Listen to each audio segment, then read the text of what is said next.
қироати шоҳасари аллома бобоҷон ғафуров тоҷикон. таърихи қадимтарин қадим асри миёна ва давраи нав. гуфтори 106.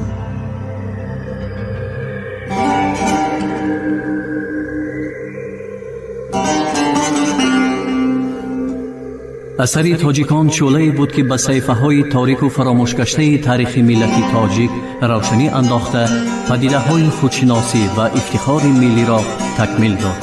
پرزیدنت جمهوری تاجیکستان امام علی رحمان.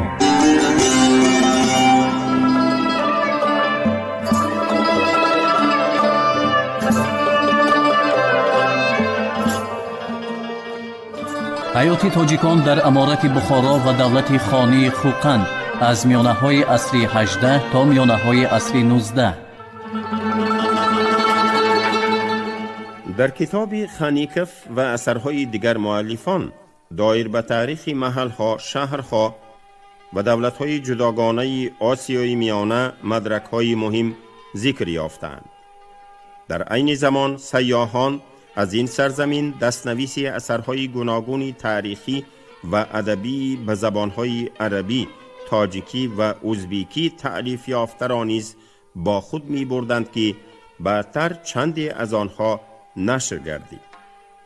مثلا دستنویسی تاریخ مقیم خانی که سفارت روس سال 1821 از بخارا برده بود، انتخاباً متن اصلی ترجمه فرانسوی با شرح سینکوفسکی به طبع رسانیده شد. به قول برتول این اثر در نشر یکی از سرآمدان شرقشناسی روس پروفسور سینکوفسکی برای اروپاییان مدتی درازی همچون یگانه منبع تحقیق امارت بخارا خدمت نمود. در سال 1834 اکادمیک فرین برای کمک سیاحان روس فهرست اثرهای مؤلفان شرق را که به جستجوی دستنویسی اصلی و یا نسخه های آن مشغول شدن لازم می آمد انتشار داد. این فهرست که چند بار نشر گردید در جمع آوری دستنویس های شرقی رالی مهم بازید. دانشمندی جوان خانیکف نیز از بخارا دستنویس های زیادی را پیدا کرده به روسیه برد. سال 1858 در هیئت نمایندگی دیپلماتی ایگناتیف شرقشناس مشهور روس لیرخ به خیوه و بخارا آمده مجموعی تمامی دستنویس ها را جمع نمود. در یک وقت سکه های گوناگون ضرب آسیای میانه نیز برده می شدند. تدقیق تاریخ و مدنیت آسیای میانه یکی از مهمترین رویه های شرقشناسی روس گردید. نماینده معروف این رویه اکادمیک فرین مدرک های پرارزش سکه شناسی را تحقیق و نشر نمود. متن ترکی اثری ابوالغازی شجره ترکان و مغالان را به طبع رسانید. بریازین شیبانی نامه را و ایلمینسکی بابر نامه را چاپ کردند.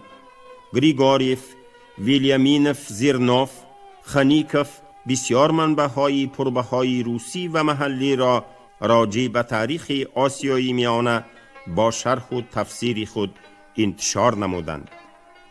ویلیامینف زیرنوف، گریگوریف، تیزنگاوزن و دیگران مدت زیادی به تحقیق سکه های آسیای میانه مشغول شدند. توسط اثرهای این عالمان نخستین بار طرح دوره های جداگانه تاریخی عصر میانگی و نوی آسیای میانه در پیش نظر جلوگر گردید.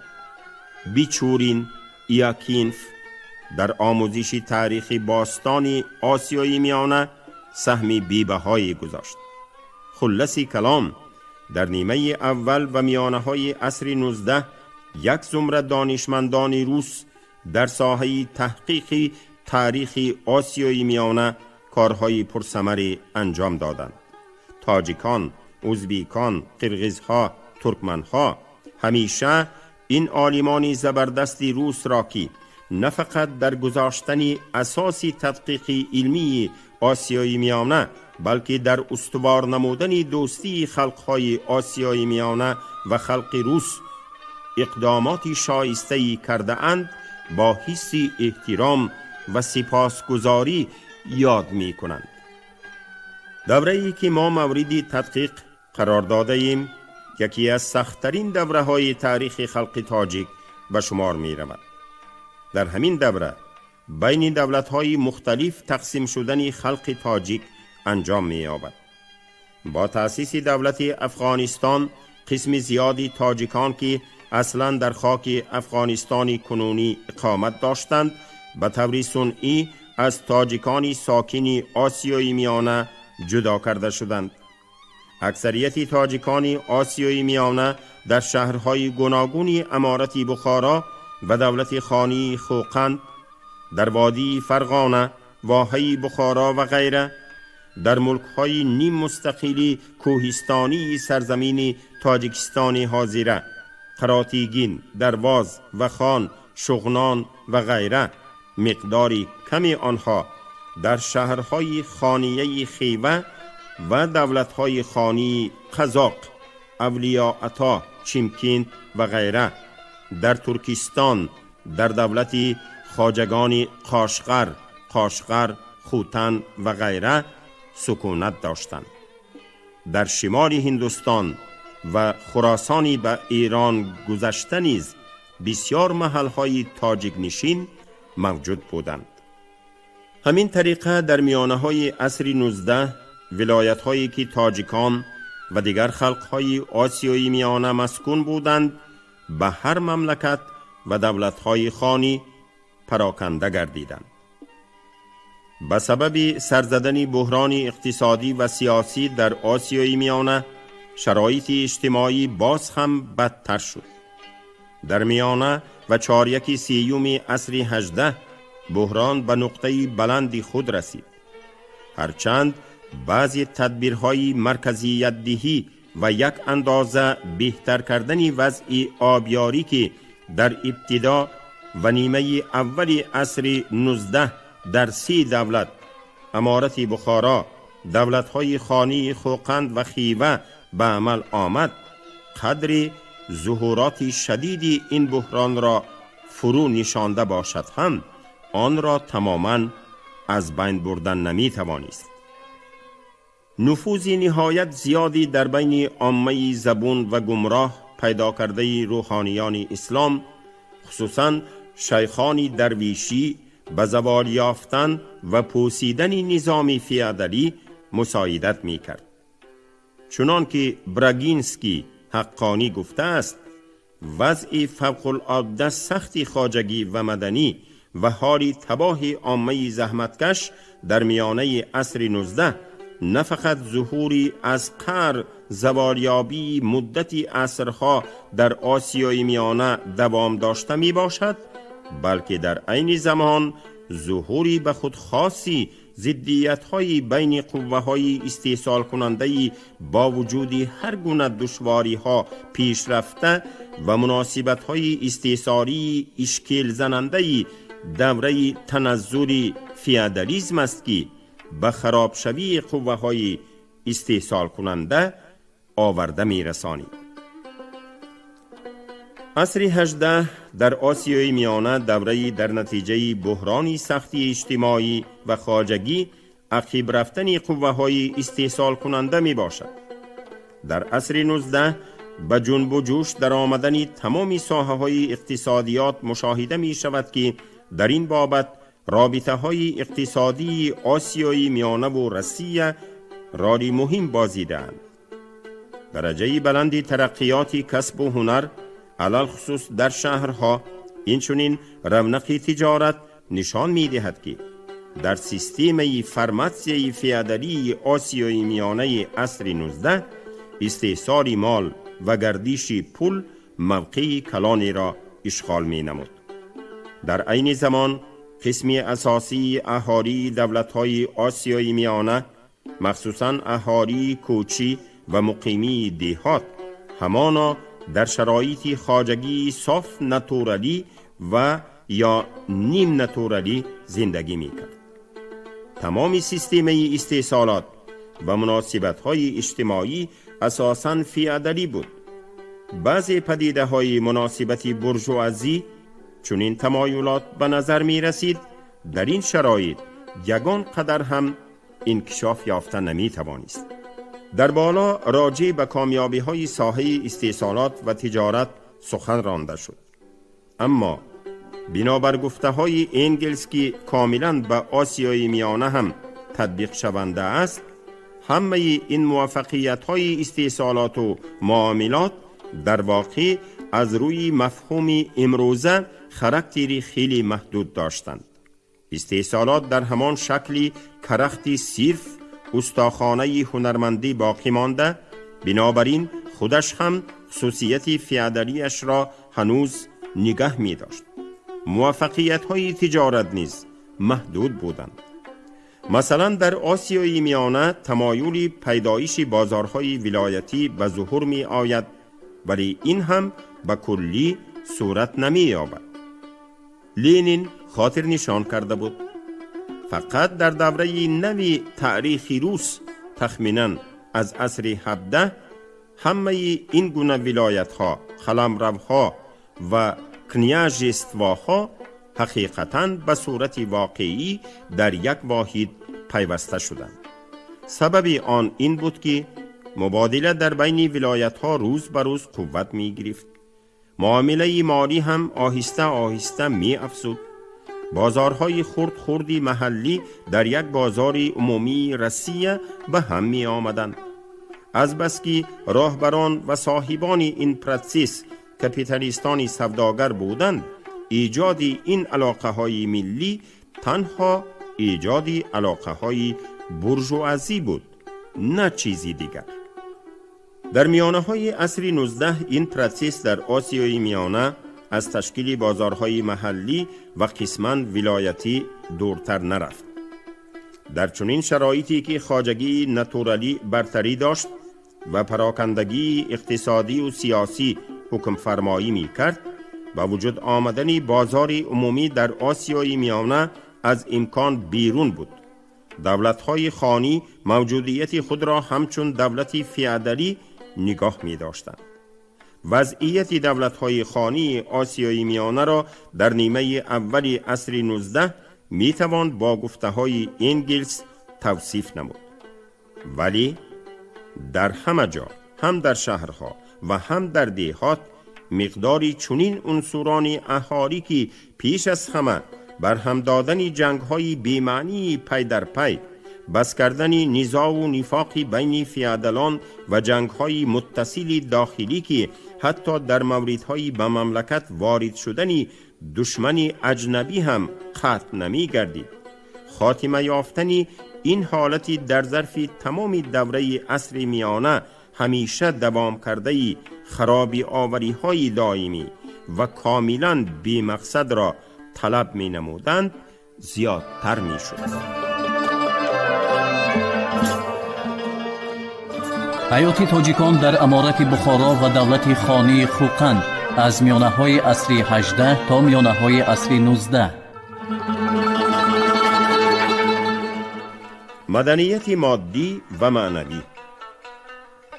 ناآرامی های زمانه و جنگ های فی‌عدلی، ظلم و ستم بیرحمانه و خرابی های مملکت ترقیات مدنیت را باز می داشتند. البته دههای آفرینندگی خلقهای آسیای میانه پایان نمی یافت، ولی آن در دوره‌ای که جمعیت به وضعیت تنزل اقتصادی و تا حد آخر فشار آوردن و انکار کردن شخصیت انسان افتاده، تمام جنبه‌های زندگی را تعصب دینی فرا گرفته بود، کاملا به ظهور آمده هم نمی توانست. حیات تاجیکان در امارت بخارا و دولت خانی خوقند از میانه های عصر 18 تا میانه های عصر 19. بناکاری و معماری. درجه ترقیات صنعت معماری آسیای میانه علل خصوص در بابت ساختمان بناهای با شکوه در دوره مورد تدقیق نظر به عصر گذشته خیلی پایین رفت. در نیمه عصر 18 بناکاری های عظیم بخارا از حرکت باز ماند، گویا که موجودیت خود را قطع کرده باشد. در شهر ولنگار بنای ساخته نمی شد. حتی در لحظه هایی که از آخرهای عصر کاری ساختمان دوباره به راه درآمد، ترقیات آن همانا در سویه نسبتاً پست جریان می یافت. بعضی آفریده های معماری برجسته از قبیل بنای مدرسه خلیفه نیازقل که بیشتر با نام چارمنار مشهور است و سلسله امارت خلیفه خدایداد، با وجود کمخرجی ساختمان و سادگی سبک معماری از آن که ساخت و نمود آنها با منظره طبیعت محلی واقع گشته خود موافقت کامل پیدا کرده است، دقت هر بیننده را به خود جلب می نمایند. در سمرقند یک چند بناهای کلان ساخته و یا ساختمانی نیمکار مانده عمارت‌های کهنه انجام داده شدند. مثلا در میانه و نیمه دوم عصر 19 در تهکرسی کهنه بنای مسجد حضرت خیزر ساخته سپس بارها تعمیر و تکمیل کرده شد. این بنا نمودی حاضره خود را در نتیجه از نوسازی سال 1915 پیدا کرده است. بناهایی که از آخر عصر 18 تا میانه های عصر 19 در خیوه و بعضی دیگر شهرهای خانی خیوه با وسعت تمام ساخته شده اند، از جهت معماری و تاریخی گوناگون رنگ و جالب ترند. در اینجا قصرها، کاروانسرایها، دروازه های شهر، مدرسه و مسجدها، مقبره و مناره ها به وجود آمده بودند.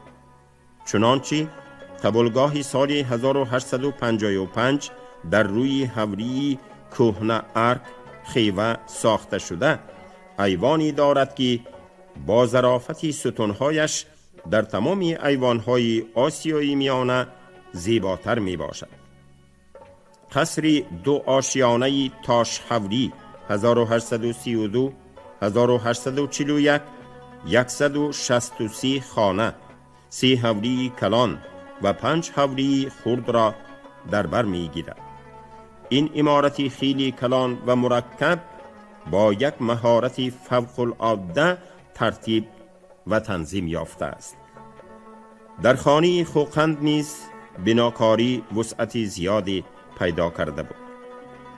در شهرهای گوناگون این مملکت بسیار عمارت‌های محتشم، قصرها، کاروانسرایها، حمامها، قلعه و مناره‌ها، اینچنین مسجد و مدرسه و مقبره ها ساخته شدند. سال 1841 یکی از سیاحان روس نوشته بود: قصر خانی حاضره بنای دو آشیانه خشتی و خیلی زیبایی است که در مرکز شهر واقع گردیده، اطرافش با باغ‌ها و عمارت‌های به آن تعلق داشته و دیوارهای بلندی گیلی احاطه گردیده است. در نیمه دوم عصر 19 قصر نوی به طور خود خوشنمود تعبیر فیرچنکه ساخته می شود که کارهای اساسی ساختمان آن در سالهای 1870 1871 انجام یافته است. طرح این قصر مثل ارخیتکتونیکی روی آن جالب نیست. روی عمارت با کاشین‌های گوناگون رنگ زینت یافته، در آرایش آن کندکاری گچی استفاده شده است. با وجود آرایشات زیادی، عمارت قصر شکلی منظم و محتشم ندارد. در اینجا استادانی سفالسازی اندیجان، چوست، کانیبادام، نمنگان، اوراتیپه، رشتان خوب مهارت نشان دادند. مقبره مادری خان و دخمه شاهان خوقند تقلید کارانه ساخته شده‌اند رویکش این بناها از حد زیاد رنگارنگ بوده، در آنها تناسب رعایت نشده است. مسجد خانقاه در مرغیلان و مسجد چنارلیکی یک در خوقند با ایوانهای پرنقش و نگاری خود خیلی نظرربا می باشند. مقبره خواجمنی قبری نمنگان نیمه دوم عصر 18 در صنعت معماری عصرهای 18-19 نه فقط خوقند بلکه تمام آسیای میانه مقام خاصی دارد. وی صرف نظر از بعضی جهت‌های التقاطی اساساً عنعنه معماری کلاسیکی دوره عصر میانه فرغانه را دوام می‌دهد. شکل‌های دقیق معماری و آرایشات مجلل این آبیده را از تمام بناکاری‌های آن وقته فرق می‌کناند. در همین دوره در خوجند، اوراتیپه، حصار، پنجکین و دیگر شهرها نیز عمارت‌های زیاد ساخته شدند.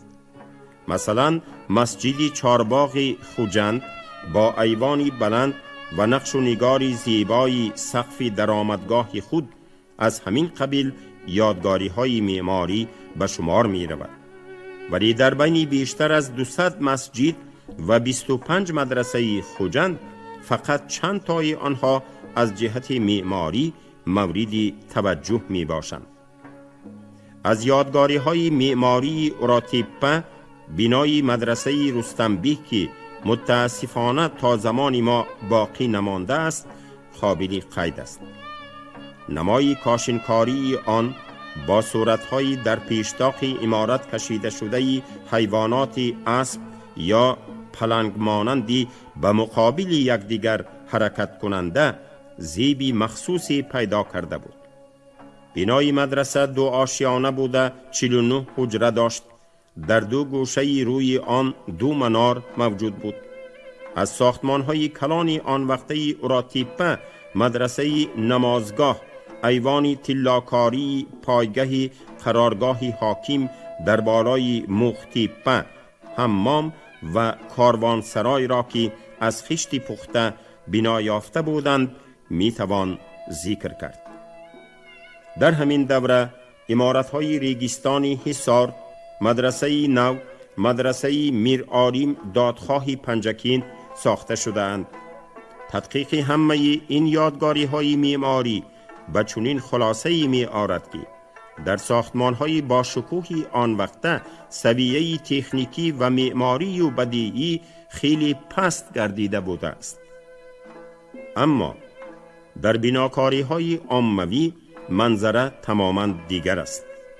در اینجا نه قطع عنعنه و نه تنزل مشاهده نمی شود. برعکس محض در این دوره نوهای محلی منزل‌های آسیای میانه کاملا تشکل می یابد. ضمناً در طرح، آرایش و مساحت 2 نوع بنا، منزل آدمان دولتمند و منزل آدمان بینوا از هم تفاوتی جدی پیدا می کنند.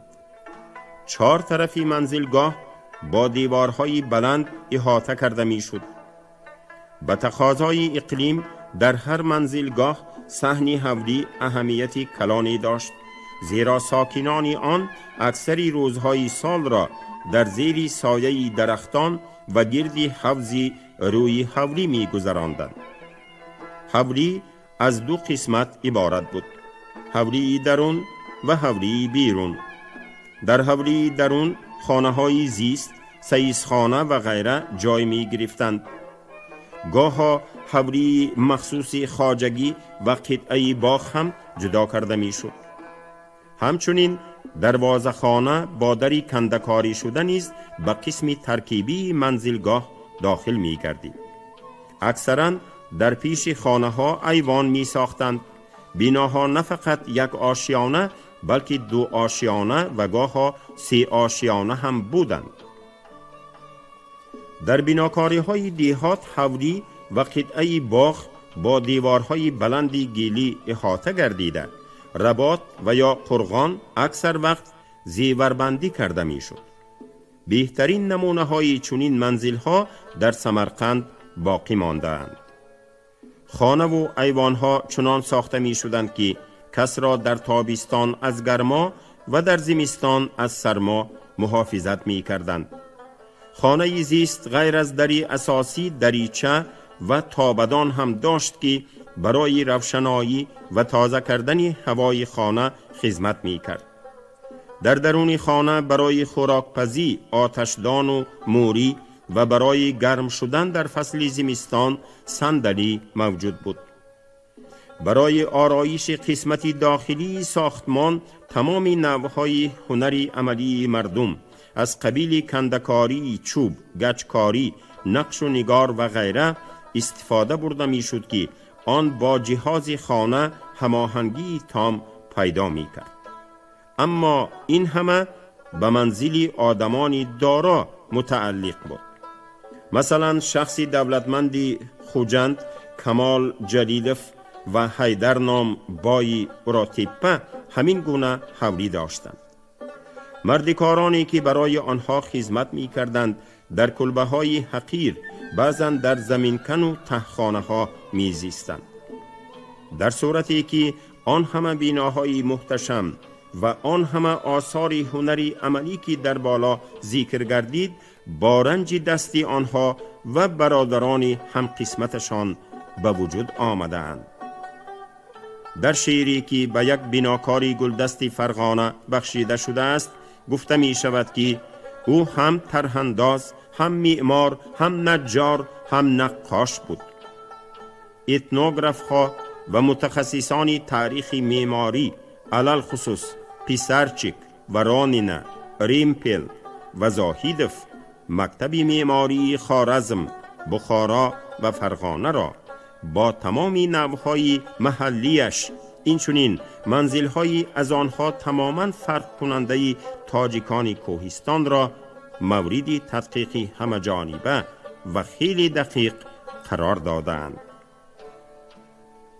زرگران و مسگران نیز آثار بسیار نفیسی هنری آفریدند.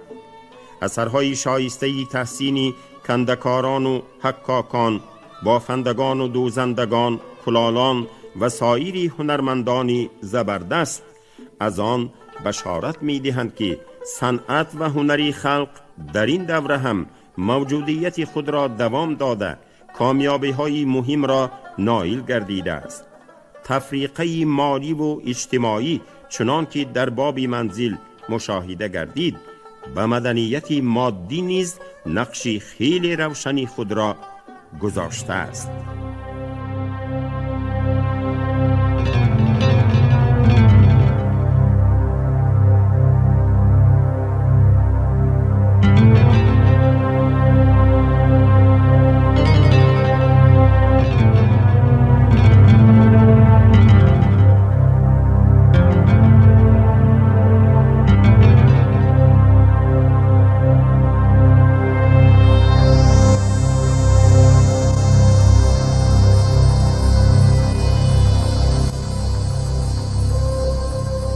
شما گفتاری 106 رو از کتاب علامه باباجان غفورов توجیکان شنیدید.